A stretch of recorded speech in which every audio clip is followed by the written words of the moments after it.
Alright guys, welcome back to another ARC update. It will be the 18th patch they've done since they released Genesis 2. So this update today, actually yesterday, 7:15, excuse me. Saw it last night. It was a little too late for me to do a video. I'd have been like sleeping talking to you guys. But today's update is pretty big, so let me go over this thing with you guys. They actually put it in two different parts on here, 332.11 and 332.13. So I don't know what happened to 1.2. Must be squeezed in there somewhere.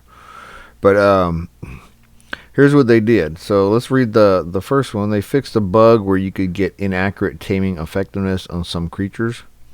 They fixed some exploits. Oh, by the way, if you're wondering, no, they didn't fix the crystal asteroid still.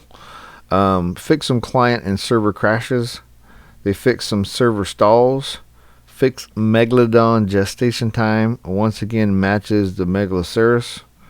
They fixed some placement issues with some trophies. So this doesn't all pertain to Genesis 2 this time, by the way. Fix a level design related bugs such as holes, floating foliage, inaccurate volumes, inaccurate damage multipliers. Structures built on a hover skiff will forward damage to the skiff. Does not forward damage to the wild creatures. Fix some desync reports.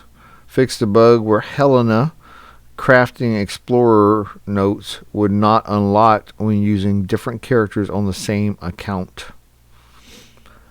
Fix some cases on Genesis Part 1 where the explorer notes would not unlock properly on the server.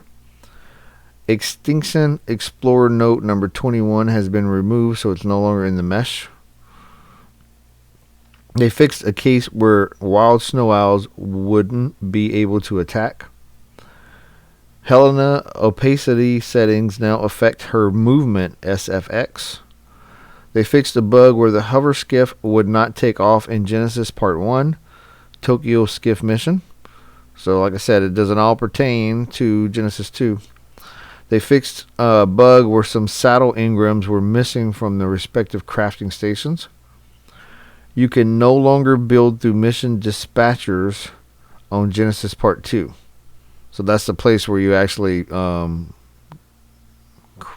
get into the missions, those little mission terminals. That's what they're talking about. So I guess you could build right onto them. Fix some mesh exploits.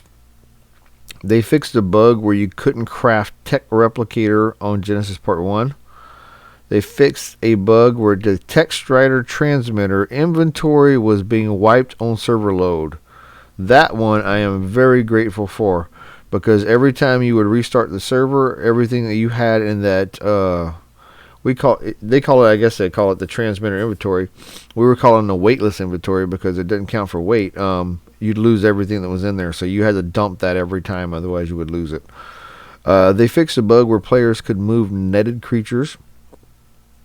They fixed some cases where the Noglin could attach in cases it shouldn't, and some cases where the Noglin has attached, it would be in a broken state.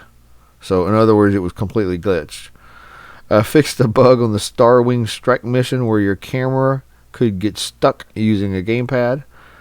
Noglins now respect no-flyer rules, maps, volumes, and water volumes. 6x structure damage has been removed from vents on Genesis Part 2. My guess is that's the vents between the Space Zone and the Eden and Rockwell side at the very top up there. They fixed a case where players sometimes did not get their race, creature, or canoe.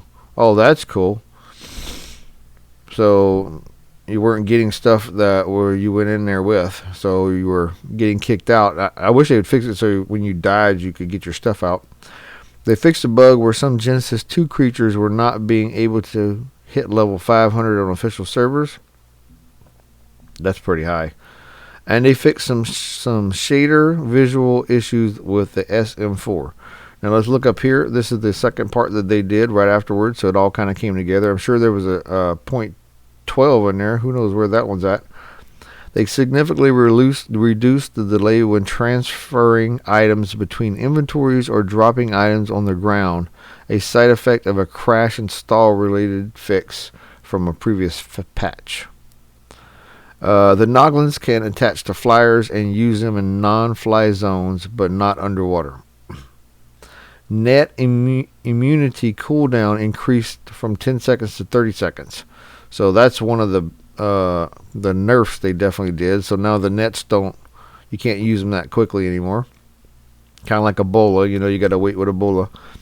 When releasing a dino from a cryopod on servers using this code right here, the creature will now be able to be netted for the duration of that buff. On official PvP, it is set to 10 seconds. So there you go, guys. That's the latest update. I don't see anything else. I was kind of looking on Discord and everything first. The only thing on Discord that they mentioned other than that was the some announcement that they had in Discord news, but nothing here, nothing in the announcements or the feed. So there you go, guys. I hope this was helpful. That's their update they did yesterday. It was 4.6 gigabytes. So thanks for watching, and I will see you next time.